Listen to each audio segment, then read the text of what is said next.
فردی متهم با کشتار 39 نفر در جشن سال نو در منطقه اسنیورت استانبول بازداشت شد. نشریه حریت نوشته است که بازداشت صبح بر وقت 17 ینور به وقوع پیوست. خبرگزاری ترکی داغن بازداشت مردی را به نوار گرفته است که در همان عملیات دستگیر شد. به نوشته حریت که تا حال از سوی دیگر منبع‌ها تصدیق نشده است، عبدالقادر مشریپوی معروف با لقب ابو محمد خراسانی همراه با پسر 4 ساله‌اش دستگیر شد. سامانه خبر ترک می‌نویسد خراسانی ازبک تبار است و در بخش اروپایی استانبول در منطقه اسنیورت بازداشت شد. به قبل خبر ترک، شخصی متهم 3 روز پیش به منطقه آمده در آنجا در منزل دوستش که اصلا قرقیز می باشد اقامت داشت.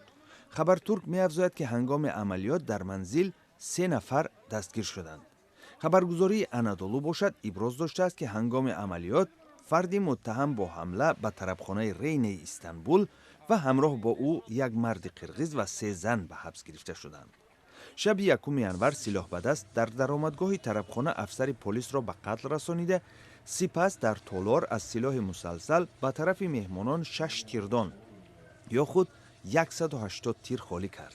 در بین 39 قربانی شهروندان ترکیه، هندوستان، کانادا، روسیه و چند کشور دیگری عرب بودند. گروهی دهشت افکنی به نام دولت اسلامی مسئولیت حمله 1 ینور را بر دوش گرفته تاکید کرده است که این قصاص عملیات ترکیه در سوریه و عراق است.